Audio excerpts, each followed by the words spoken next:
حي على الفلاح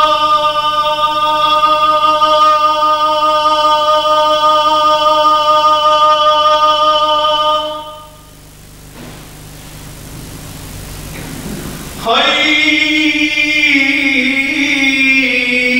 على الفلاح.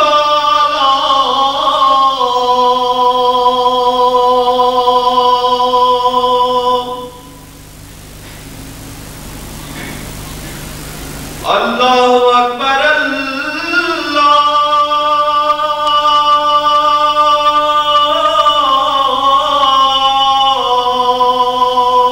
الله أكبر.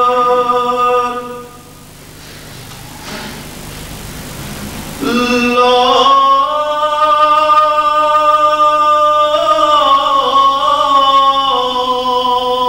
إله إلا الله.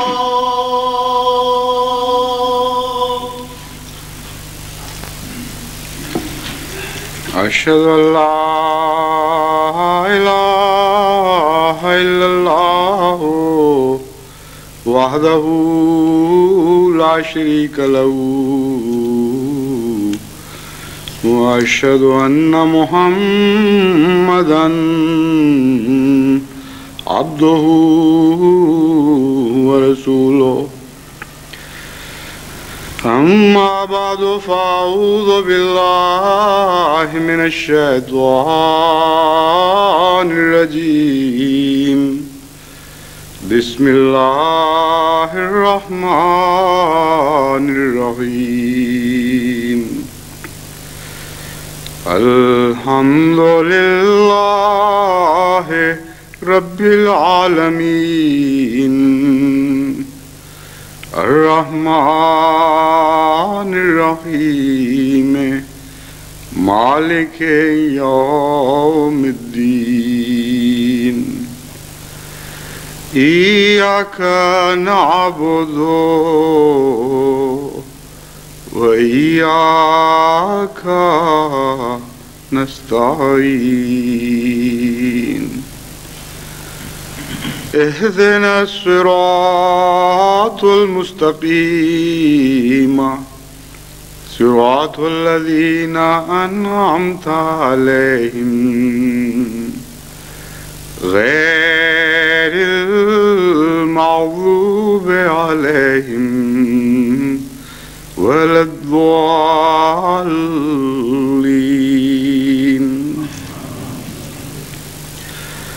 يا أيها الذين آمنوا كونوا قوامين لله شهداء بالقسط ولا يجرمنكم شنآن قوم على ألا تعدلوا اعدلوا هو أقرب للتقوى واتقوا الله إن الله خبير بما تعملون.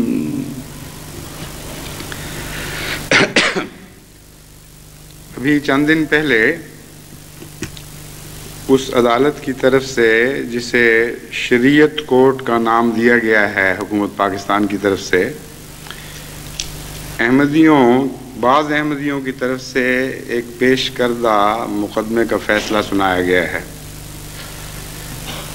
اس سے متعلق میں پہلے بھی کچھ کہہ تو سکتا تھا، لیکن چونکہ معاملہ ابھی عدالت میں تھا اور میں یہ نہیں پسند کرتا تھا کہ ان کو کوئی بہانہ ہاتھ آئے کہ چونکہ مقدمے کے دوران فلاں شخص نے یہ بات کہہ دی ہے اس لیے ہمیں عذر مل گیا ہے فلاں بات کرنے کا. اس لیے میں نے عمداً اس سے متعلق کچھ کہنے سے گریز کیا ہے، مگر جماعت کو میں بتانا چاہتا ہوں کہ اس کا پس منظر کیا ہے، کیا واقعہ ہوا اور کیوں ایسا ہوا. پہلی بات تو یہ بیان کرنی ضروری ہے کہ اس میں جماعت احمدیہ ایک فریق نہیں تھی کسی سٹیج پر بھی جماعت احمدیہ اس مقدمے کا فریق نہیں بنی. میں نہیں جانتا کہ غیر مباین بحیثیت غیر مباین جماعت کے فریق بنے ہیں یا نہیں، لیکن جماعت احمدیہ بہرحال اس مقدمے کا کوئی فریق نہیں. اس لیے یہ غلط فہمی اگر کسی کو ہو تو وہ دور ہو جانی چاہیے. اور نہ ہی جماعت احمدیہ کسی اس نوع کی عدالت میں بطور جماعت احمدیہ کے جا سکتی ہے جس کی کوئی شرعی حیثیت نہ ہو. جہاں تک بعض افراد کا تعلق ہے جو جماعت احمدیہ سے تعلق رکھتے ہیں، انہوں نے کیوں ایسا کیا اور کیوں انہیں میں نے نہیں روکا، یہ سوال ہے صرف جس کے متعلق جماعت کو علم ہونا چاہیے. انہوں نے ایسا اس لیے کیا، یہ ان کے ذہن میں جو دلیل تھی وہ یہ تھی کہ تمام دنیا میں حکومت پاکستان یہ پروپیگنڈا کر رہی ہے کہ جماعت احمدیہ نے اس فیصلے کو قبول کر لیا ہے اور احمدیوں نے تسلیم کر لیا ہے کہ یہ جو کچھ بھی فیصلہ ہوا ہے یہ درست ہے اور ہم اسی کے مطابق کریں گے، یعنی دل سے گویا ہمیں تسلیم ہو گیا ہے. تو اگر کچھ احمدی مقدمہ کر دیں ان کی شرعی عدالت میں، یعنی مبینہ طور پر شرعی عدالت میں، اور پوری طرح اس معاملے کو کھنگالیں، تو فائدہ اس کا یہ ہو سکتا ہے کہ اول تو یہ الزام خود بخود دنیا کی نظر میں گر جائے گا اور بے معنی ہو جائے گا. دوسرے، جماعت کی طرف سے جو دلائل پیش کیے جائیں گے وہ اتنے قوی اور واضح ہوں گے کہ اگر عدالت نے خلاف بھی فیصلہ دے دیا جیسا کہ دینا ہے تو تب بھی کوئی فرق نہیں پڑتا. جو لوگ پڑھیں گے ان کے لیے، بہتوں کے لیے ہدایت کا موجب ہو جائے گا، اور جو لوگ کارروائی سنیں گے اور روزانہ اخبارات میں شائع ہوگی ان کو ایک بہت فائدہ پہنچے گا. بلکہ ایسے ملک میں جہاں ایک طرف یہ تبلیغ بند کر رہے ہیں، خود ان کی عدالت تبلیغ کرنے کا ایک موقع مہیا کر دے گی، کیونکہ وہ سارے امور جو اختلافی مسائل سے تعلق رکھتے ہیں وہ بیچ میں آنے تو ہیں بہرحال. چونکہ ان کے اس موقف میں کافی وزن نظر آتا تھا، اگرچہ یہ خدشہ بھی تھا کہ وہ اس کارروائی کو اسی طرح چھپا جائیں جس طرح اس سے پہلے نیشنل اسمبلی کی کارروائی کو آج تک بصیغہ راز رکھا گیا ہے، اور اس فائدے سے جماعت محروم رہ جائے جو ان نوجوانوں کے ذہن میں تھا جنہوں نے مقدمے میں حصہ لیا ہے. لیکن چونکہ یہ بھی امکان تھا کہ عدالت ہے اور اسمبلی نہیں ہے، ہو سکتا ہے اس کو وہ کھلم کھلا منعقد کریں، کیونکہ کسی جرم کی عدالت تو نہیں ہے، یہ تو ایک شرعی مسئلے سے تعلق رکھنے والی عدالت ہے.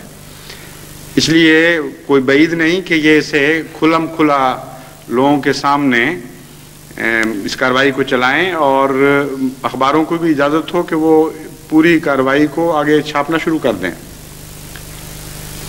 لیکن جب مقدمہ شروع ہوا تو تعجب ہوا کہ اس معاملے میں بھی انتہائی سیکریسی یعنی راز برتا گیا، اور سوائے ان چیدہ آدمیوں کے جن کو ٹکٹ دیا گیا فریقین کی طرف سے، اخبارات کو نہ تو کارروائی شائع کرنے کی اجازت تھی اپنی طرف سے، اور نہ جماعت احمدیہ کو، احمدیوں کو جو مقدمے کے ایک فریق تھے ان کو اجازت تھی کہ وہ اس کارروائی کو شائع کریں. اور صرف عدالت کی طرف سے جو مختصر نوٹ جاری ہوتا تھا وہی صرف شائع کیا گیا. اس سے ایک تو ان کا رجحان بڑا واضح ہو گیا کہ وہ کیا چاہتے ہیں، اور اگر ایک تو بڑی قطعی بات ہے جس دن یہ فیصلہ کیا گیا اور پہلے دن یہ فیصلہ کیا گیا ہے اس دن ایک بات واضح ہو گئی کہ اگر ان کے نزدیک دلائل حکومت کی طرف ہوتے جنہوں نے یہ آرڈیننس جاری کیا ہے تو ناممکن تھا کہ وہ اس کو چھپاتے، اس بحث کو. ان کو تو اشتہار دے کر بلوانا چاہیے تھا ساروں کو کہ آگے دیکھ لو، یہ جو احمدی کہتے ہیں کہ حکومت نے ظلم کیا ہے ابھی ثابت ہو جائے گا قرآن کریم کی روح سے کہ بالکل جھوٹ کہتے ہیں اور حکومت بالکل حق پر ہے اور عین شریعت کے مطابق فیصلے ہوئے ہیں. تو وہی وجہ جو اس سے پہلے نیشنل اسمبلی کے فیصلوں کو چھپانے کی بنی اور اس کارروائی کو چھپانے کی بنی، وہی وجہ اب پھر حائل ہو گئی اس کارروائی کو مشتہر کرنے میں۔ بہرحال ابھی بھی کوشش تو کی جا رہی ہے، اور وکلاء نے درخواستیں دی ہیں جنہوں نے مقدمہ کیا تھا کہ ہم فریق ہیں، ہمارا حق ہے کہ ساری کارروائی کی ٹیپ بھی ہمیں دی جائے اور تحریری عدالت کی مصدقہ نقول بھی ہمیں دی جائیں کہ مقابل پہ لوگ کیا کہتے تھے، ہم کیا کہتے رہے۔ تو اگر وہ مان گئے تو یہ فائدہ اب بھی حاصل ہو سکتا ہے، اور ساری دنیا میں اس کیس کی اشاعت ہو جائے گی، اور اصل جج تو خدا ہے، لیکن خدا کے بعد بندوں میں تبلیغ کے طور پر یہ کارروائی بہت کام آ سکتی ہے، کیونکہ مسلسل جماعت احمدیہ کے وہ جو ممبران جنہوں نے انفرادی حیثیت سے مقدمہ کیا، ان میں ہمارے وکیل جو خاص طور پر پیش تھے، جنہوں نے بہت محنت کی ہے، وہ شیخ تو غلطی سے ان کے نام کے ساتھ لگ جاتا ہے، مجیب الرحمان صاحب ہیں، بنگال کے ہیں چونکہ، اور نام مجیب الرحمان ہے اس لیے اکثر شیخ خود بخود ساتھ لگ جاتا ہے۔ وہ کئی دفعہ احتجاج بھی کر چکے ہیں، اب تو بیچارے جواب دے بیٹھے ہیں، کہتے ہیں مجھ سے بار بار احتجاج نہیں ہوتے، جو مرضی کہو مجھے، لیکن چونکہ کہنے والوں کی نیت بد نہیں، اس لیے القاب تنابز القاب میں بہرحال نہیں آتا۔ خیر یہ تو ضمنی بات تھی۔ انہوں نے تو اتنی محنت کی ہے کہ جو دوست مختلف کارروائیاں سننے والے تھے، جو جانتے ہیں، جو قریب رہے، ان کی طرف سے مسلسل مجھے دعا کے خط آتے رہے، اس لیے میں اس موقع پر ان کے لیے دعا کی بھی درخواست کرنا چاہتا ہوں۔ شروع میں ہی ان کو نظر آ گیا تھا کہ ان سے کیا ہونی ہے، 5 گھنٹے مسلسل ان کو بولنا پڑتا تھا، اور جب انہوں نے درخواست کی کہ میں نے تیاری کرنی ہوتی ہے، جو میں کام کر رہا ہوں مجھے ساری رات جاگنا پڑتا ہے، اور 5 گھنٹے بولنے کے لیے آپ لوگ جانتے ہیں، وکیل رہ چکے ہیں، کہ کتنی بڑی تیاری کی ضرورت ہے، تو اس وقت کو کچھ کم کریں، سہولت سے چلیں۔ لیکن معلوم ہوتا ہے کچھ ہدایات تھیں یا کچھ مقاصد تھے جو ظاہر نہیں کیے گئے عدالت کی طرف سے۔ وہ چاہتے تھے کہ افراتفری میں جتنی جلدی ہو سکے یہ معاملہ نبیڑا جائے، چنانچہ ان کی درخواست کو صاف رد کر دیا گیا، اور کہا یہ گیا کہ ہم تم سے بوڑھے ہیں، اور ہم جب بیٹھتے ہیں 5 گھنٹے تو تمہارا 5 گھنٹے کھڑے ہونے میں کیا فرق پڑتا ہے، ہم چونکہ سنتے ہیں 5 گھنٹے، اس لیے تمہارا 19 گھنٹے تیاری سے کیا فرق پڑ جاتا ہے۔ عجیب دلیل تھی، لیکن یہ بھی پتہ لگ گیا کہ آئندہ دلیلیں کس قسم کی آنے والی ہیں۔ بہرحال مقدمہ دونوں طرف سے بڑے جوش و خروش سے لڑا گیا، اور بار بار ہمارے احمدی وکیل یہ کہتے رہے کہ ہم قرآن و سنت سے بات کر رہے ہیں، آپ بعد کے فقہا کی باتیں کرتے ہیں، شریعت کی بات کرنی ہے تو قرآن و سنت سے فیصلہ ہونا چاہیے۔ یہ کیا قصہ ہے کہ فلاں فقی نے یہ کہا اور فلاں فرقے کے فلاں امام نے یہ کہہ دیا، ہم تو قرآن اور محمد رسول اللہ صلی اللہ علیہ وسلم کو امام مانتے ہیں، اس لیے حضور صلی اللہ علیہ وآلہ وسلم کا حوالہ دیجئے، شوق سے قرآن کریم کے حوالے دیجئے، اس سے باہر کی دنیا جو کئی سو سال بعد پیدا ہوئی ہے اس کے حوالوں میں ہمیں کیوں کھینچتے ہیں۔ مگر چونکہ عدالت اس کو ان کے ان حوالوں کو سراہ رہی تھی اور واہ واہ کر رہی تھی، اور بڑے بڑے دلچسپ ریمارکس ساتھ دیتی چلی جا رہی تھی، اس لیے ان وکلاء کے لیے مجبوری تھی کہ جس میدان میں بھی وہ گھسیٹیں اس میدان میں جائیں اور اس میدان میں بھی ان پر فتح پائیں۔ چنانچہ یہ ایک غیر معمولی محنت کے ساتھ تیار کیا ہوا مقدمہ تھا مجیب الرحمان صاحب کا، جس میں دشمن بھی اس معاملے میں اشش کر اٹھا، اور جو رپورٹیں مخالفین اور معاندین کی باہر ملتی تھیں وہ بلا استثناء یہی کہہ رہے تھے کہ جیتیں گے ہم، فیصلہ ہمارے حق میں ہوگا، لیکن دلائل میں احمدیوں کے وکیل کا کوئی مقابلہ نہیں ہے۔ وہ لے گیا بازی، اور پینک ڈالتے تھے مولوی اور کہتے تھے کہ کیا ہو گیا ہے تمہیں، کچھ کر کے کرو، کچھ کہیں سے کچھ نکالو۔ تو جو خلق خدا کی آواز ہے وہ تو خدا والوں کے ساتھ ہی ہے، اور جو حکومت والوں کی آواز ہے اس نے حکومت کے ساتھ ہی ہونا ہے، ظاہر بات ہے، اس میں تو کوئی فرق نہیں پڑے گا۔ چنانچہ میں نے شروع میں ہی ان کو لکھ دیا تھا کہ قاصد کے آتے آتے خط ایک اور لکھ رکھو، میں جانتا ہوں جو وہ لکھیں گے جواب میں، جو انہوں نے کہنا ہے تمہیں پہلے ہی پتہ ہے، تمہارا مقصد ہی کچھ اور تھا، وہ مقصد خدا کرے حاصل ہو جائے پورے کا پورا، مگر یہ ان کو ضرور بتا دو کہ تمہاری شرعی حیثیت کوئی نہیں ہے، اور یہ بھی بتا دو کہ اصل اپیل ہماری سپریم کورٹ میں نہیں بلکہ خدا کی عدالت میں ہوگی اور خدا فیصلہ کرے گا، اور یہ بھی ان کو بتا دو کہ آج جو تم وقتی تاثرات کے تابع فیصلے کرو گے اس سے اسلام کی ایک نہایت ہی خوفناک اور مضحکہ خیز تصویر بھی دنیا کے سامنے ابھر سکتی ہے، اور دنیا یہ کہے گی کہ پاکستان کی شرعی عدالت میں قرآن کا یہ تصور پیش کیا گیا تھا اور انسانی حقوق کا یہ تصور پیش کیا گیا تھا۔ اس لیے صرف یہ سوال نہیں ہے کہ خمینی صاحب کیا کرتے ہیں، سوال یہ ہے کہ قانون اسلام کا، شریعت اسلامیہ کیا سمجھتی ہے کہ انسانوں کے ساتھ کیا سلوک ہونا چاہیے اور ان کے بنیادی حقوق کیا ہیں۔ اس لیے تم خدا کے سامنے جواب دے ہوگے، اور ہم بھی خدا کے پاس ہی اپیل کریں گے اگر تم نے ناجائز اور ظالمانہ فیصلہ کوئی کیا۔ یہ تو وارننگ انہوں نے دے دی ہوگی، کیونکہ میں نے ان کو واضح طور پر ہدایت کی تھی کہ میں آپ کو اجازت تو دی ہے مشروط، لیکن اس شرط کے ساتھ کہ یہ باتیں آپ عدالت کو صاف کھول کر بتا دیں،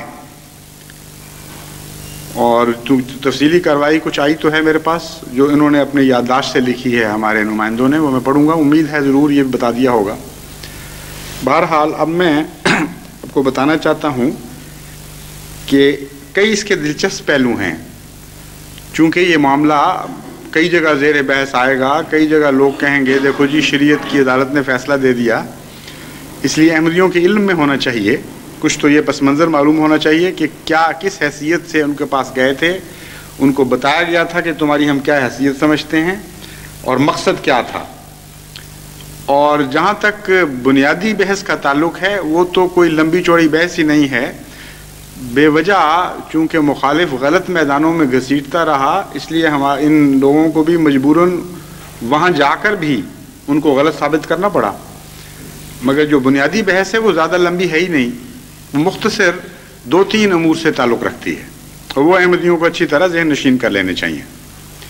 پہلی بنیادی بحث یہ ہے کہ کیا قرآن کریم یا سنت نبوی اس بات کی اجازت دیتے ہیں کہ کسی شخص کی طرف وہ مذہب منسوب کیا جائے جو وہ خود تسلیم نہیں کرتا۔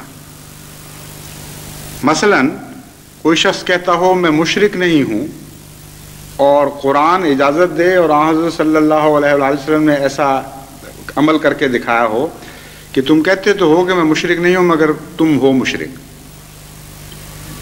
تم کہتے تو ہو کہ میں عیسائی ہوں مگر تم عیسائی نہیں ہو، یعنی دونوں قسم کی صورتیں کیا قرآن کریم سے کہیں ثابت ہیں اور سنت نبوی سے اس کی کوئی مثال ہے؟ یہ بنیادی چیز ہے۔ اگر اس کی ایک بھی مثال نہیں اور قرآن کریم کی کوئی آیت بھی کسی انسان کو یہ حق نہیں دیتی کہ کسی کے مذہب کے ادعا کے خلاف اس کی طرف کوئی مذہب منسوب کر دے، تو اگلی بحث ہی ساری بے معنی ہے، بے تعلق باتیں ہو جاتی ہیں۔ دوسری بحث یہ نہیں ہے کہ غیر مسلموں کے حقوق کیا ہیں اسلام کے نزدیک، یہ بھی عملاً یہاں ہمارے معاملے میں بے تعلق ہے۔ سوال یہ ہے کہ کیا کسی غیر مسلم کو قرآن کریم کو سچا سمجھنے کا حق ہے کہ نہیں، اور خدا کو ایک سمجھنے کا حق ہے کہ نہیں، اور حضرت صلی اللہ علیہ وآلہ وسلم کی سچائی کا اعلان کرنے کا حق ہے کہ نہیں؟ یہ بنیادی بحث ہے۔ اگر نہیں ہے تو تم یہ تبلیغ کا کیا کرتے پھر رہے ہو غیر مسلموں کو؟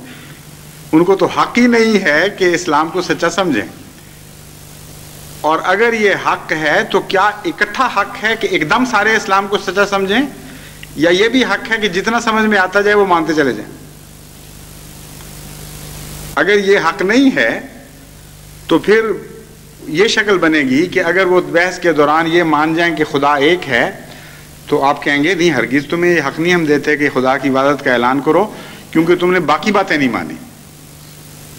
اگر اس کے دماغ میں یہ بات پڑ جائے کہ اللہ بھی ایک ہے اور حضرت محمد مصطفیٰ صلی اللہ علیہ وآلہ وسلم بھی ایک ہیں، لیکن حشر نشر کی سمجھ نہیں آ رہی، تو کیا اسلام یہ کہے گا کہ تم ان دو باتوں کو بھی نہیں مان سکتے کیونکہ تم حشر نشر کے قائل نہیں؟ اور اگر ان کو یہ سمجھ آ جائے کہ قرآن کریم جو سچ کی تعلیم دے رہا ہے، بدیوں سے بچنے کا حکم دے رہا ہے، عبادت کا حکم دے رہا ہے، یہ طریق بالکل ٹھیک ہے، اس پر تو ہمیں عمل کرنا چاہیے، لیکن روزوں کی ہمیں سمجھ نہیں آتی، تو کیا قرآن کریم روک دے گا اس کو نماز پڑھنے سے بھی؟ اور اکثر ایسے مسلمان ہیں جو ایک حصہ کرتے ہیں قرآن کریم پہ عمل، دوسرے حصے پہ نہیں کرتے، تو ان کی پھر کیا حیثیت رہ جائے گی؟ تو بہرحال بنیادی بات قابل بحث یہ تھی کہ قرآن کریم کے کسی حصے پر اگر کسی کو ایمان ہو جائے تو کیا شریعت اسلامیہ کسی انسان کو یہ حق دیتی ہے کہ جس حصے پر کوئی شخص ایمان لاتا ہو اس پر عمل سے روک دے؟ اتنی سی بات ہے ساری۔ ہمارے معاملے میں جو انہوں نے طریق اختیار کیے وہ بالکل برعکس اختیار کیا ہے۔ انہوں نے یہ طریق اختیار کیا کہ پہلے ہمارا نام کچھ اور رکھا، مثلا کسی چمن کو کچھ صحرا کہہ دے، پھر ہم نے نام رکھ دیا ہے۔ پہلے نام رکھا، پھر کہا کہ جب صحرا ہم کہہ رہے ہیں تو بوٹوں کا کیا کام ہے یہاں، پھلوں اور پودوں کے، پھل کے دار درختوں کے اور پھولدار درختوں کا کیا مطلب، ان کیاریوں کے کیا معنی، یہاں پانی دینے کا کیا مطلب؟ نکالو سارے درخت، پودے، بوٹے، گھاس واس، سب بکواس ہے، کیونکہ ہم جب صحرا کہہ رہے ہیں تو اس کو صحرا ہونا چاہیے۔ تو پہلے نام رکھا غیر مسلم، اور یہ بھی بڑی جہالت ہے، غیر مسلم تو کوئی نام ہی نہیں ہے مذہب کا۔ غیر مسلم جب کہہ دیا جائے تو جب تک کسی مذہب کی تعین نہ ہو یہ نہیں پتہ لگ سکتا کس کے کھاتے میں پڑیں گے، اور چونکہ ان کے ادعا کے برخلاف ہے اس لیے سوائے اس کے لیے آپ کے لیے چارہ کوئی نہیں کہ یا تو کہیں کہ ہم غیر مسلم کہہ دیں گے لیکن تمہاری مرضی جو مرضی کرو، جو مذہب اپنے لیے عملاً سمجھو ٹھیک ہے لیکن ہم تمہیں غیر مسلم سمجھتے رہیں گے، یہ تو معقول بات ہوئی۔ یا پھر یہ کہیں کہ چونکہ ہم تمہیں غیر مسلم کہتے ہیں اس لیے اسلام کے کسی حکم پر تمہیں عمل نہیں کرنے دیں گے، یہ وہ جہالت ہے جنہوں نے اختیار کی ہے۔ اور پھر تیسری شکل یہ بنتی تھی کہ اچھا غیر مسلم بھی ہمیں کہہ دیا اور اسلام پر عمل بھی نہیں کرنے دینا، تو اب ہماری شریعت کوئی بنائے گا یا نہیں؟ وہ کہتے ہیں جو مرضی بنا لو، یعنی گویا انسان شریعت بنائے خود، یہ بھی بڑی جہالت کی بات ہے۔ جو مرضی کس طرح بنا لو، شریعت تو وہ ہوتی ہے جو خدا بناتا ہے، اس لیے آپ ہمارے عقیدے پہ جو مرضی حملہ کریں، ہمارے لیے یا تو پھر شریعت بھی بنا کے دینا ایک کہ ہم تمہیں جو غیر مسلم کہتے ہیں، اسلام پر عمل نہیں کر سکتے، اور اب فلاں شریعت تمہارے لیے بنائی جاتی ہے، اور چونکہ قدر اشتراک تکلیف دہ ہے کہ فلاں چیز فلاں سے ملنی نہیں چاہیے، تمہاری کوئی بات مسلمانوں سے ملنی نہیں چاہیے، یہ بنیاد بنائی گئی ہے۔ کیونکہ ملنی نہیں چاہیے اس لیے پھر نئی شریعت بنا کے دکھائیں کوئی، اور اس کے متعلق پہلے بھی میں ذکر کر چکا تھا تفصیل سے کہ ہر جگہ جہاں اسلام نے کوئی حکم دیا ہے وہاں منفی بنائیں گے تو ایک شریعت بنے گی، ورنہ جہاں مثبت کے ساتھ کوئی مثبت مل گیا وہاں یعنی آپس میں اتفاق ہو جائے گا، اور پھر لوگ کہنے لگ جائیں گے کہ دیکھ لو یہ مسلمان والی باتیں۔ اور جہاں منع کیا ہے قرآن کریم نے وہاں ہر مناہی پہ مثبت ڈالنا پڑے گا ایک، ورنہ ملنے جلنے لگ جائے گی ہماری شریعت اور تمہاری شریعت، ظاہر بات ہے۔ اس لیے یہ کوئی طریق ایجاد کرنا پڑے گا، صرف یہ فیصلہ کافی نہیں کہ ہم اسلام حق نہیں دیتا تمہیں، یہ طریق ایجاد کرنا پڑے گا کہ جس کو اسلام پر عمل کرنے کا حق نہیں دیتا اس کے لیے شریعت کیسے بنائی جائے گی۔ جب اسلام پر عمل کرنے کا حق نہیں دیتا تو اس کا منفی خود بخود ثابت ہو جاتا ہے، اس کو حکم دیتا ہے کہ ہر غیر اسلامی حرکت کرو اس ملک میں، جس ملک میں یہ قانون بنایا گیا ہے، اور اس پر دل راضی ہوں گے، اور اگر کوئی اسلامی حرکت کر بیٹھے تو آگ لگ جائے گی ہمیں، اور یہی آگ ہم تمہیں لگانے کی کوشش کریں گے. یہ فیصلہ بنتا ہے شریعت کورٹ کا کہ چونکہ قدر اشتراک کی اجازت نہیں دے سکتے، اس سے شبہ پڑتا ہے لوگوں کو کہ تم مسلمان ہو، اس لیے مجبوری ہے، اشتراک نہیں ہم ہونے دیں گے. 4 چیزوں میں حکومت نے اشتراک منع کر دیا، باقیوں میں قرآن کریم پھر منع کرے گا اگر قرآن کے اوپر مسئلہ ہے. تو اگر انحصار تھا ہی قرآن کریم پر تو یہ اصول پہلے ثابت کرنا پڑے گا نا کہ اسلام اچھی باتوں میں یا احکامات میں اشتراک کی اجازت نہیں دیتا.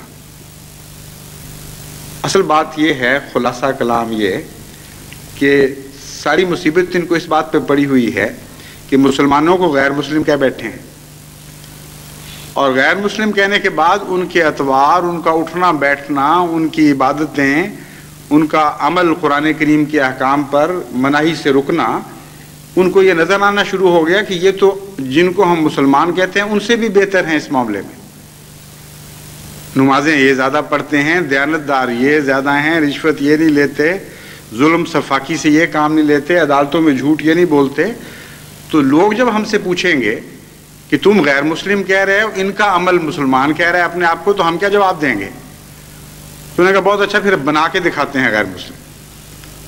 کیونکہ ہم نے کہہ دیا ہے، اس لیے بدعمالیاں جب تک تم نہیں کرتے اور اسلام سے انحراف نہیں کرتے اور قرآن کو ناقابل عمل کتاب تسلیم نہیں کرتے اپنے لیے، اور یہ عقیدہ نہیں رکھتے کہ جو کچھ بھی اسلام نے کہا ہے تم اس کے برعکس کرو گے، اس وقت تک ہم تمہیں اجازت نہیں دے سکتے. تو یہ معاملہ تو پھر یہاں صرف نہیں ٹھہرے گا، صرف 4 باتیں تو اسلام نے نہیں کہیں، قدر اشتراک تو پھر بہت بڑھے گی. پھر تو ہر احمدی سے زبردستی قتل کروانے پڑیں گے، کیونکہ اسلام قتل سے روکتا ہے. اور یہ قانون بنانا پڑے گا کہ جو قتل نہیں کرے گا احمدی، اسے قتل کیا جائے گا، کیونکہ اسلام سے مشابہ ہو رہا ہے. اگر جان بچانی ہے کسی احمدی نے تو وہ قتل کرے تاکہ مسلمانوں کے مشابہ نہ ہو. جو سچی گواہی احمدی دیتا ہے اسے پرجری کے جرم میں سزا ملنی چاہیے، جھوٹی شہادت کے جرم میں، کیونکہ وہ مسلمانوں جیسی حرکت کر رہا ہے. اور جو جھوٹ بولتا ہے عدالت میں احمدی، وہ جزاک اللہ بہت اچھی حرکت کی، اس نے مسلمان نہیں بنا. حالانکہ بیچاروں کو یہ نہیں پتا کہ آج کل جو عام حالات ہیں ان میں جھوٹ بولنے والے مسلمان زیادہ ہیں. اور اس میں کوئی تکلیف والی بات نہیں، واقعہ یہی ہے. پاکستان کی عدالتوں میں جتنا جھوٹ بولا جا رہا ہے ساری دنیا کو پتہ ہے، سارے جج جانتے ہیں، سارے وکلاء کو پتہ ہے، پولیس جس قسم کے کیسز بنا رہی ہے. تو آپ نے ہمیں اسلام سے روک کر مشابہ بنا دیا غلطی سے. یہ بات آپ کو خیال نہیں آئی کہ ہم نے جس بات سے روکا تھا اس لیے کہ اسلام کے مشابہ نہ ہو جائیں. ہم تو اپنے ہاتھوں سے پکڑ کے ان کو مسلمانوں کے مشابہ بنا رہے ہیں. پہلے تو ایک فرق نظر آ جاتا تھا، اب آپ کہتے ہیں وہ فرق بھی نہیں رہنے دینا. تو جس طرح مرضی ہاتھ ڈالیں، جب بیوقوفوں والے قدم اٹھائیں گے تو کبھی کامیاب ہو نہیں سکتے، الٹے نتیجے نکلیں گے. بہرحال اصل جو میدان ہے وہ تو دعا کا میدان ہے. ان لوگوں نے جو حرکتیں کرنی ہیں کر چکے، کچھ کریں گے، اور معاملے کو وہاں تک پہنچا رہے ہیں جیسا کہ میں نے بار بار متنبہ کیا ہے، جس کے بعد خدا کی تقدیر لازماً دخل دیا کرتی ہے. اس قسم کے جب تمسخر شروع ہو جائیں دین سے، اور دین کی طرف منسوب ہونے والے ظلم کی حد کر رہے ہوں اپنے دین پر ہی، اور ایسے خوفناک حلیے بنا کر اسلام کے پیش کر رہے ہوں کہ جو دنیا میں پہلے مسلمان ہونے کا فیصلہ کرنے والا تھا وہ بھی توبہ کر کے واپس بھاگ جائے، تو پھر یہ سوچ لینا کہ خدا کی تقدیر ہاتھ نہیں ڈالے گی، بڑی بے وقوفی ہے. لازماً ہاتھ ڈالا کرتی ہے. اس لیے اب اس کی فکر کریں، ہماری فکر چھوڑیں. ہمارا تو فکر کرنے والا خدا موجود ہے. اپنی فکر کریں کہ خدا کی مخالفت کرنے کے بعد پھر کوئی والی نہیں ہوا کرتا کسی کا. پھر جب خدا کی پکڑ فیصلہ کر لیا کرتی ہے تو لا مرد لہ، کوئی نہیں ہے جو خدا کو اس بات سے روک سکے کہ وہ کسی قوم کے متعلق جب بری تقدیر کا فیصلہ کرے تو وہ جاری نہ ہو سکے. اب میں مختصراً 2 باتیں بعض دوستوں کے خطوط سے متعلق کہنی چاہتا ہوں. پاکستان سے بہت سے خطوط مجھے آتے رہے ہیں، اور اب تو انہوں نے جماعت انگلستان کو بھی ان لوگوں نے لکھنا شروع کر دیا ہے، متفرق لوگوں کو، کہ ہم نے تو جہاں تک پیش گئی ہمت ہوئی خلافت کی حفاظت کرنے کی کوشش کی، اب آپ کے اوپر یہ ذمہ داری ہے اور آپ اس حق کو ادا کریں۔ جذباتی لحاظ سے تو یہ سمجھ آ سکتی ہے بات، لیکن ویسے جماعت انگلستان پر بدظنی کا کسی کو کوئی حق نہیں۔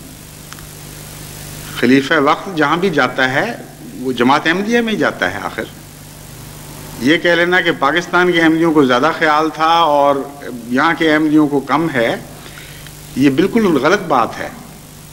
اس لیے جن کو لوگ لکھتے ہیں، اول تو ان کو برا یعنی وہ سمجھنا چاہیے کہ اس معنی میں نہیں لکھتے کہ گویا وہ جماعت احمدیہ انگلستان کو اپنے سے کم درجہ سمجھتے ہیں ایمان میں، بلکہ صرف یہ وجہ ہے کہ محبت کے جوش میں ایسے وقت میں ایسی باتیں نکل جایا کرتی ہیں۔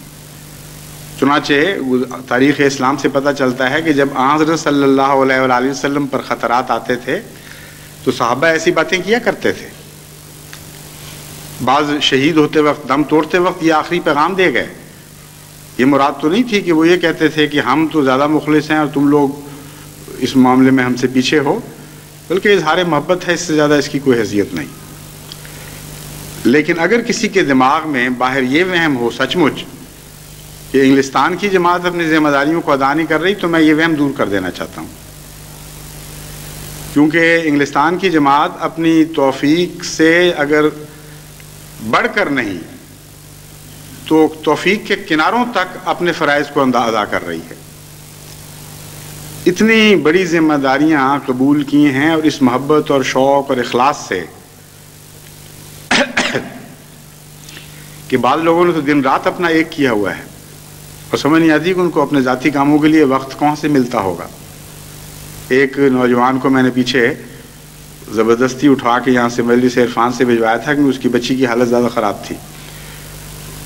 اس کے متعلق پتہ یہ لگا تھا کہ صبح اٹھتا ہے اس وقت جب کہ لوگ ابھی سوئے ہوئے ہوتے ہیں، اور کام سے سیدھا یہاں خدمت کے لیے آتا ہے جماعتی کاموں میں، اور واپس اس وقت جاتا ہے رات 12-1 بجے جب سب سو چکے ہوتے ہیں۔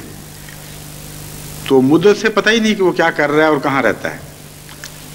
بیگم کو تو شاید علم ہو جاتا ہو، وہ اٹھتی ہوں گی اس کے لیے، لیکن عموماً بچوں سے کم از کم بے تعلق ہو چکے تھے وہ۔ تو ایک کا نہیں، یہ تو بہت کثرت سے یہ حال ہے۔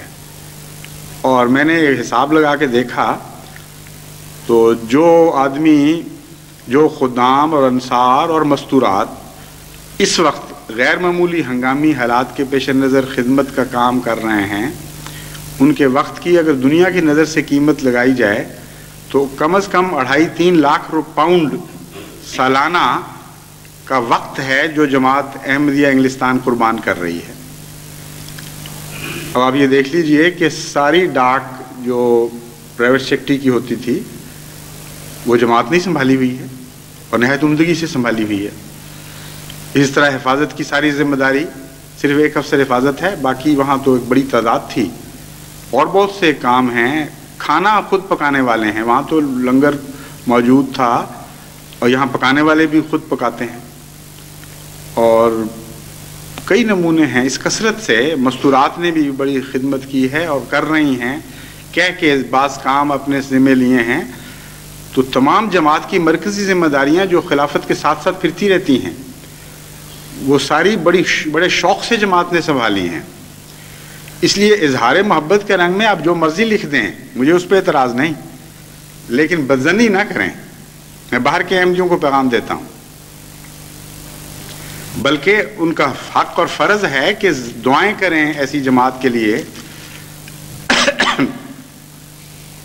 جس کو اللہ تعالیٰ نے جو ذمہ داری ڈالی انہوں نے بڑے خلوص اور محبت اور کما حق کو ہو، جیسا کہ حق ہے ویسا ادا کرتے ہوئے اس کو ادا کیا۔ ایک دوسری بات جو دوست لکھتے ہیں، ایک ذکر میں نے پہلے بھی کیا تھا، اس کے متعلق میں کچھ سمجھانا چاہتا ہوں۔ میرا فرض ہے جذبات کا معاملہ اپنی جگہ، لیکن تربیت کروں، بتاؤں کہ کہاں قرآن کیا تقاضا کرتا ہے، کس قسم کا غم کرنا چاہیے، کس قسم کا نہیں کرنا چاہیے۔ اس لیے میں جذبات کو مجروح کرنے کی خاطر نہیں بلکہ جذبات کا رخ درست کرنے کی خاطر بعض دفعہ بعض تربیتی باتیں کہتا ہوں. مثلا کثرت سے لوگ مجھے لکھتے ہیں کہ تم غم نہ کرو ہمارا جو مرضی ہو. یہ بالکل غلط بات ہے، اصولاً بے معنی بات ہے. وہ تفریق نہیں کرتے بعض باتوں میں.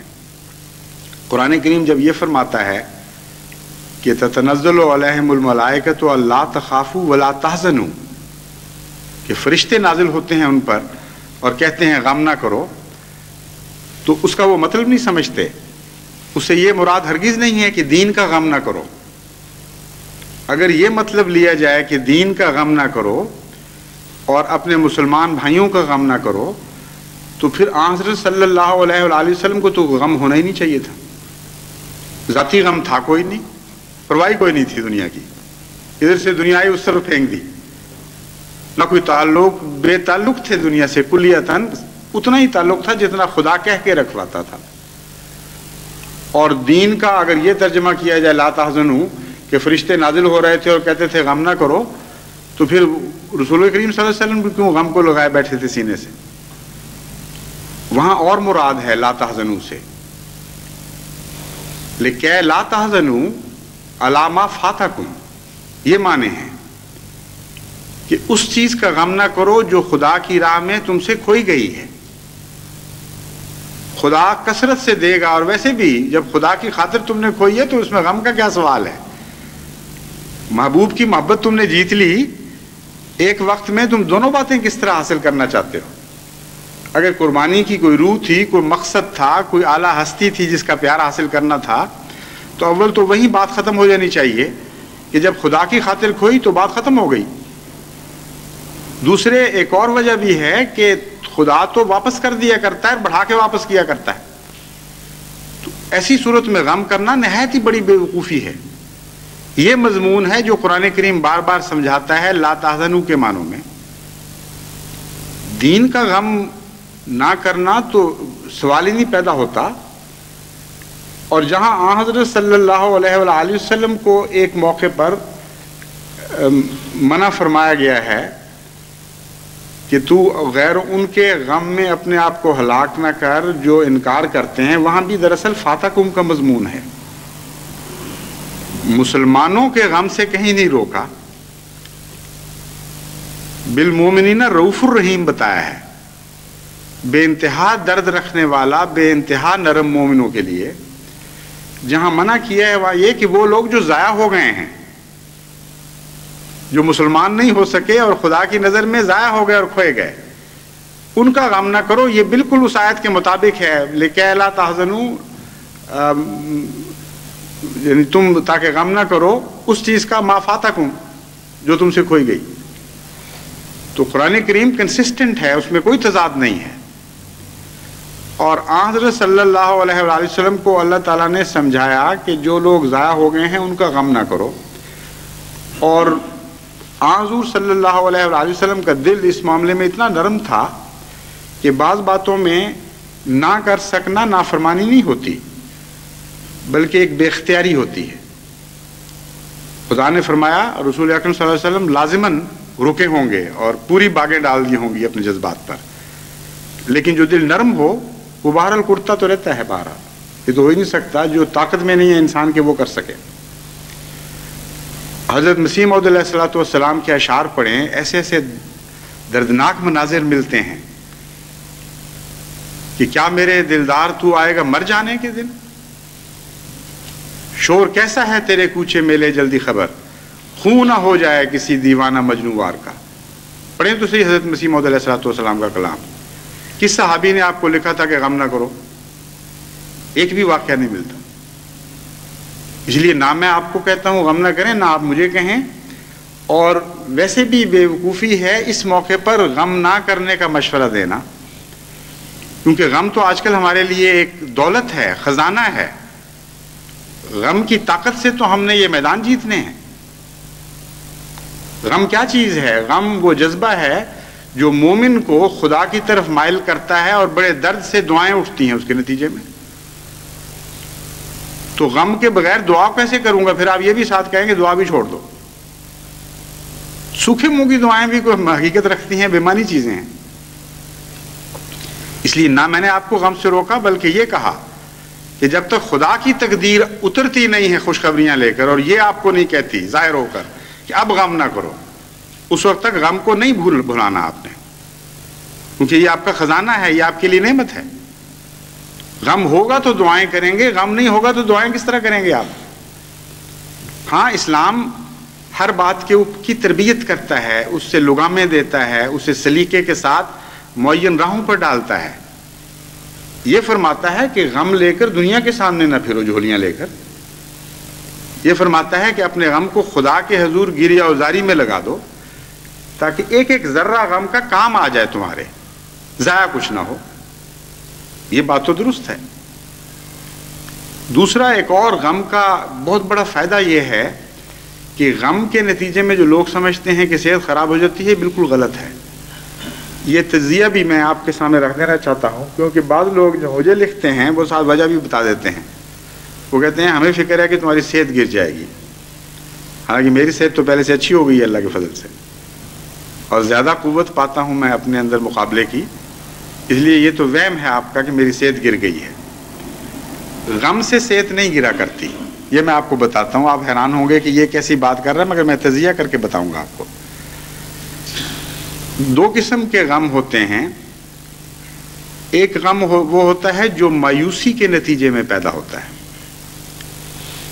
اور بے اختیاری کے نتیجے میں پیدا ہوتا ہے، جس میں کوئی امید کی کرن نہیں رہتی.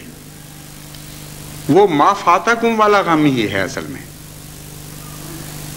یعنی کسی کا پیارا ہاتھ سے نکل جائے، بے بس ہو جاتا ہے، وہ ساری عمر روتا رہے اس کو اور وہ ہاتھ نہ آئے. یہ غم تو خدا نے پہلے ہی منع کر دیا ہے. اس لیے مومن وہ تو ایسا غم نہیں کیا کرتا. اور یہی غم ہے جو صحتوں کو کھا جاتے ہیں. روتے روتے آنکھیں اندھی ہو جاتی ہیں ماؤں کی، ان کے کلیجے جل جاتے ہیں. لیکن ایک غم وہ ہے جو بجائے اس کے کہ صحت گرائے، صحت میں اضافے کا موجب بنتا ہے. بلکہ یوں کہنا چاہیے کہ صحت کو سنبھالنے کے لیے ضروری ہے. جب اعصابی تناؤ پیدا ہو جائیں، جب نہایت ہی خوفناک تکلیف دہ باتیں کی جا رہی ہوں چاروں طرف سے، اور ان لوگوں کو گالیاں دی جا رہی ہوں جن کے اوپر انسان جان نچھاور کرنے کو تیار ہو اور بے بسی کا عالم ہو، اس وقت اگر کوئی غم نہیں کرتا تو وہ مارا جائے گا. اگر وہ زبردستی کرے اپنے اوپر اور اپنے آنسو نہ نکلنے دے اور فیصلہ کر لے کہ میں نے کچھ نہیں کرنا اور زبردستی ہنسنے کی کوشش کرے، تو وہ تو مریض بن جائے گا اعصابی، وہ تو پاگل ہو جائے گا. ہو سکتا ہے ایسے لوگ کچھ عرصے کے بعد خودکشیاں شروع کر دیں. تو خدا کے راہ میں جب غم آنسو بہانے کا موقع دیتا ہے تو سارے طبیعت کے تناؤ دور ہو جاتے ہیں. تازہ دم ہو کر ہلکا پھلکا جسم لے کر انسان دعاؤں میں سے باہر نکلتا ہے. تو وہ غم جو رحمت ہے اسے زحمت سمجھنا، یہ تو بڑی سادگی ہے. بیوقوفی تو میں نہیں کہتا، کیونکہ محبت کے جذبات سے لوگ باتیں کرتے ہیں، لیکن جن سے محبت ہو ان کی بیوقوفیوں کو بعض دفعہ سادگی کہنا پڑتا ہے. اس لیے مجھے بھی چونکہ آپ سے پیار ہے، میں آپ کو کہتا ہوں آپ بہت سادگی کی باتیں کر رہے ہیں. آپ کا مطلب یہ ہے کہ غم نہ کروں اور اپنی صحت برباد کر لوں. جتنے تناؤ ہیں ان کے لیے کوئی راہ نہ نکلے. اس لیے اللہ کی راہ میں غم کی اجازت ایک نعمت ہے، رحمت ہے اللہ تعالیٰ کی. دعاؤں میں ڈھلتا ہے غم تب رحمت بن جاتا ہے. اعصابی تناؤ کو دور کرتا ہے تب رحمت بن جاتا ہے. اس لیے اب اس مضمون کو ختم کریں، آپ بھی کریں اور مجھے بھی کرنے دیں. اور یہ شرط ضرور ہے کہ اس غم کو سوائے خدا کی راہوں میں ڈالنے کے اور کسی راہ میں نہ ڈالیں. ذاتی انتقام میں تبدیل نہ کریں، بے صبریوں میں تبدیل نہ ہونے دیں، مایوسیوں میں تبدیل نہ ہونے دیں. یقین کامل ساتھ رکھیں، پھر دیکھیں کہ یہ غم کتنی بڑی رحمت بن جاتا ہے آپ کے لیے اور ساری جماعت کے لیے. تو ہوش کے ساتھ معاملات کو سمجھ کر پھر انسان کو، مومن کو اپنے رد عمل معین کرنے چاہیے. اللہ تعالیٰ ہمیں اپنے مرضی کی راہوں پر چلنے کی توفیق عطا فرمائے.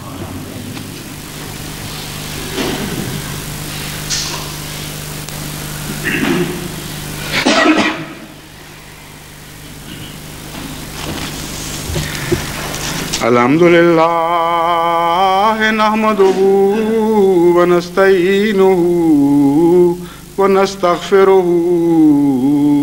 ونؤمن بہ ونتوکل علیہ ونعوذ باللہ من شرور انفسنا ومن سیئات اعمالنا من يهده الله فلا مضل له ومن يضلله فلا هادي له ونشهد أن لا إله إلا الله وحده لا شريك له ونشهد أن محمدًا عبده ورسوله عباد الله رحمكم الله إن الله يأمر بالعدل والإحسان وإيتاء ذي القربى وينهى عن الفحشاء والمنكر والبغي يعظكم لعلكم تذكرون اذكروا الله يذكركم وادعوه يستجب لكم وَلَذِكْرُ اللَّهِ أَكْبَرُ